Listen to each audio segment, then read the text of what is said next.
The Ducks of the College this year also takes a J. Mills Family Scholarship Award with $5,000 and also a Otago University Ducks Scholarship Award.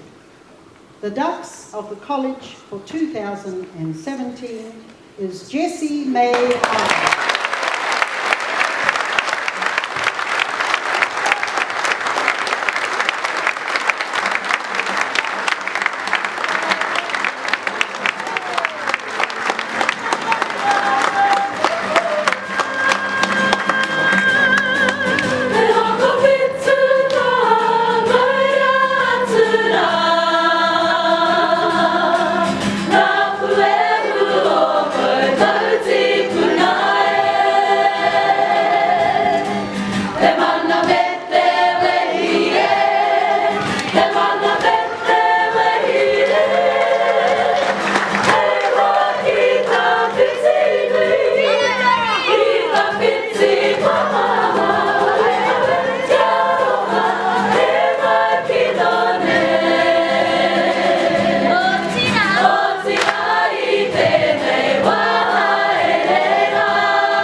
Kia ora tātou katoa.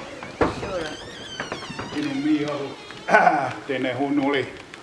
Kia hau nei, tuku whānau, taku hapu, ko tuku iwi katoa. Nō reira, kia koe, taku whanunga. Kia te mihi ate kia koe. Me te poari, hoki, o hata hoepa, I tuku ngā haku, ngā mātauranga ki toku mokopuna, ki te haukāinga kia koutou mā. Ngā manuhiri, te haukainga, I pōwhiri ki ngā manuhiri, kai mai nei I te ata nei. Te tino hono, kia koe hoki, kātu te maunga, ngā te hokapu, ngā taipakaia, oku hapu, kia koutou katoa. Ngā tauira, I tiki o koutou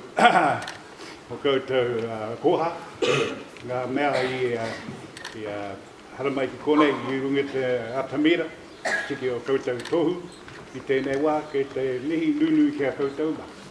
Tēnei